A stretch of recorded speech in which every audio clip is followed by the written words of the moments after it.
It started with one sheet of paper that sat buried in a dark drawer for the better part of 30 years. And the man who finally pulled it out into the light of day was not Prince William, nor was it King Charles. It was the man Camilla was married to, long before any of this existed, before the royal weddings, before the gilded titles, and long before the crown was ever placed upon her head. Brigadier Andrew Parker Bowles asked for a private, completely unrecorded audience with the king, laid that single sheet of paper on a low table between them, and walked back out into the quiet countryside afternoon. 6 weeks later, Prince William signed his name to a single page of household administration.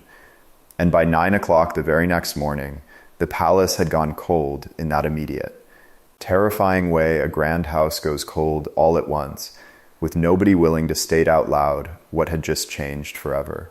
If you are following this unfolding crisis, subscribe right now and turn on your notifications, because this story moves with relentless speed, and its ultimate conclusion lands somewhere no one ever saw coming. The very first sign of the impending storm arrived not as a press release, but as a silent memo. It was a single page circulated quietly through the internal correspondence system, the exact kind of routine document that normally receives a passing glance, a file folder, and no further thought from palace aides. But the staff who read this particular memo did not simply file it away. They read it once, paused, read it a second time, and then read it a third time in complete disbelief. They looked at one another with the drained, pale expressions people wear when they realize something permanent has occurred, and that no one in authority is ever going to explain it to them.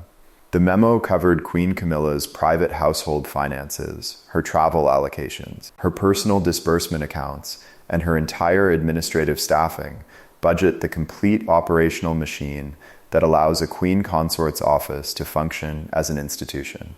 Every single aspect of that machine was placed under immediate suspension, pending what the document formally termed a review of expenditure. There was no listed timeline, no surrounding context, and zero explanation provided to the staff who relied on those systems. But the name written on the authorization line at the bottom sent shockwaves through the building. It did not belong to Camilla, nor did it belong to King Charles. It read, simply and uncompromisingly, the office of the Prince of Wales. Prince William had authorized it himself. Sit with the weight of that realization for a moment, because the formal language was doing far more work than it appeared to on the surface. A review of expenditure is technically not an official criminal investigation. It carries no formal legal weight, and it contains no direct public accusation.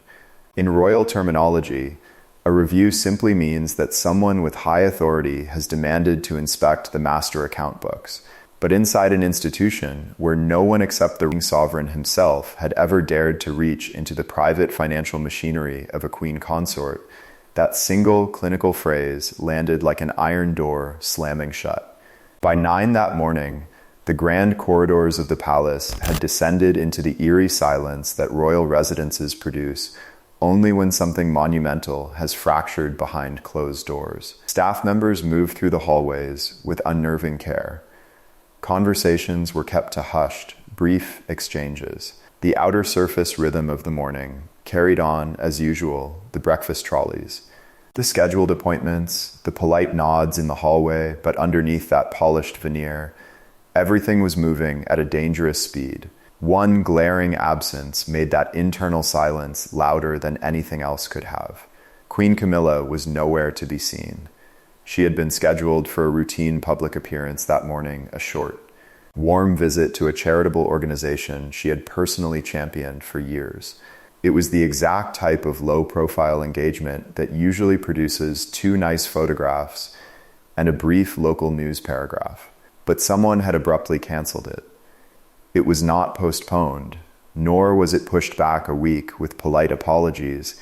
It was canceled outright, with no public statement and no explanation given to the charity expecting her arrival.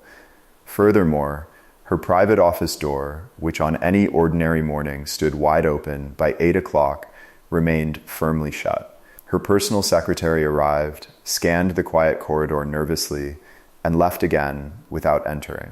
A member of her domestic staff stepped up to drop off her morning correspondence and found the brass tray sitting outside her private door completely untouched. Camilla had always collected her personal correspondence herself. In over 20 years of service, that staff member had never once seen her leave her letters sitting unattended in a hallway. Meanwhile, Prince William had been spotted leaving an intense, early morning meeting with two of his chief legal advisors at 7 o'clock sharp. By 8:15, his memo was racing through the internal network. By 9 o'clock, the entire palace understood, without a single word being uttered out loud, that a line had been crossed from which there was no possible return. What nobody in that building had managed to figure out yet was where this conflict had actually begun, and who had handed Prince William the leverage to execute it. To make sense of the devastating choice William made, you have to understand the foundational principle that guides every move he makes. This has never been about Camilla as an individual. It has always been about Princess Diana. William was only 15 years old when he was forced to walk behind his mother's coffin in front of billions of watching eyes. And a young boy does not live through that kind of soul-crushing trauma and emerge as the same person. The quiet control, the deep reluctance to offer public explanation, the firm habit of acting only when he possesses absolute certainty, all of it stems from those dark years when he was forced to watch an unyielding institution decide that his mother's voice was inconvenient. William learned at a very tender age what happens inside palace walls when the official paperwork favors one side of a narrative, and he has spent his entire adult life ensuring that whenever paperwork is drawn up, it lands on his desk first. King Charles had known what was coming since the previous evening. Those closest to the monarch would later describe the grueling hours between that private disclosure and the following morning as the most painful stretch they had ever witnessed him endure. There were no outbursts, no raised voices, and none of the visible emotional collapses people expect during a massive family crisis. It was far quieter and far more devastating. A father and king had been handed information he could never unsee, and he had spent an entire sleepless night sitting alone in the dark with the crushing weight of it. He canceled his private dinner that night, a detail that might sound minor on the surface, but to those who understand his rigid daily habits, it spoke volumes. The evening meal, taken quietly with minimal staff, is the one daily anchor Charles protects regardless of what chaos the day has thrown at him. Canceling it signaled a profound internal fracture. By morning, the staff around him noticed the unnatural composure he maintained, the heavy stillness of a man who has reached a painful point of no return and must now carry that burden through a full day of public engagements while forcing a smile for strangers. His eyes, one senior aide later noted, looked like the eyes of a man who realized sleep was no longer an option. Princess Catherine maintained a complete, dignified silence throughout the morning, surprising no one. She mastered the subtle art of royal survival long ago, recognizing that the most formidable asset a person in her position can deploy during an institutional earthquake is the absolute refusal to provide material that could be weaponized later. But those observing her closely that morning picked up on a distinct aura that went far beyond standard poise. She was present, attentive, and impeccably professional in every visible metric, yet completely unreachable. The cold distance she maintained was an intentional shield protecting William, protecting their children, and creating an impenetrable perimeter around the explosive decision her husband had just executed. Princess Anne arrived at her scheduled engagement that morning and carried it out without a single second of deviation, because that is precisely who she is. Onlookers noted only that her brief exchanges with palace aides were even shorter and sharper than usual. Her answers clipped in the precise manner that signals deep internal gravity rather than a mere passing temper. Anne has spent more than half a century inside the inner mechanics of the monarchy and can read its heavy silences without any assistance. She read this silence instantly, and she kept her mouth firmly shut. The household staff felt the tremor hardest, as they always do when tectonic plates shift at the top. 2 members of Queen Camilla's personal administrative office arrived for work that morning, only to be met by a senior administrator who coldly informed them that their daily schedules were suspended and that they were to remain available for further notice. No additional instructions were provided.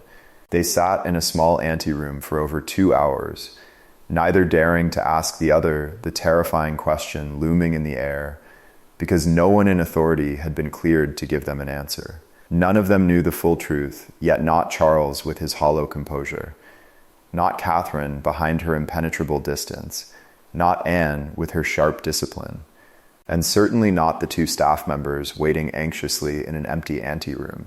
The fuse had not been lit inside the palace at all. It had been lit 6 weeks earlier during a covert meeting arranged through channels that left no official record anywhere, a meeting between a reigning king and the man his wife had been married to decades before. 6 weeks prior to the release of that memo, a sensitive message was passed through a highly secure intermediary.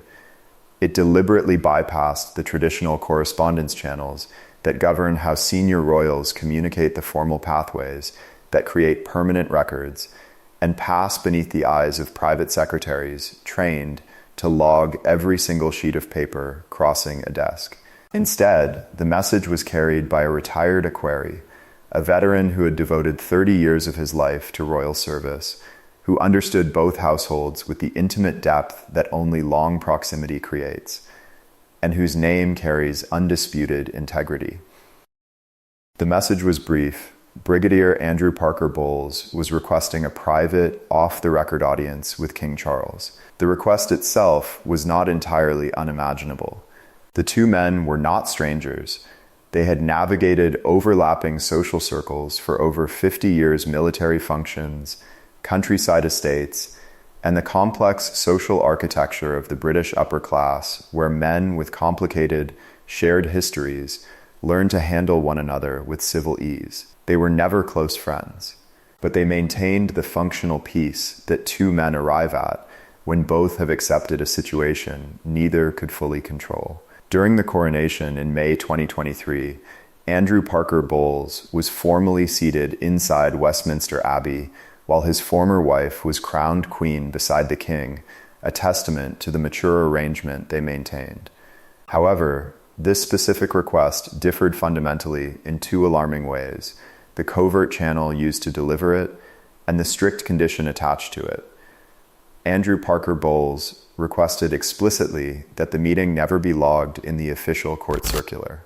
There were to be no official diary entries, no aides present in the room, and 0 written records of the discussion. In an institution where virtually every breath taken by the monarch is documented by palace archivists, that condition was so extraordinary that the equerry carrying it paused before delivering it. He knew that once that threshold was crossed, there was no turning back. King Charles agreed to the meeting. Those who learned of his consent afterward described his reaction as a heavy blend of reluctance and quiet inevitability. He recognized from the secretive nature of the request and the identity of the man making it that whatever Andrew Parker Bowles had been carrying in silence for all these years, he was finally ready to stop carrying it alone. Charles understood that the conversation was coming regardless of what he did, and that his only choice was to face it directly in private, or allow it to explode across the front pages later.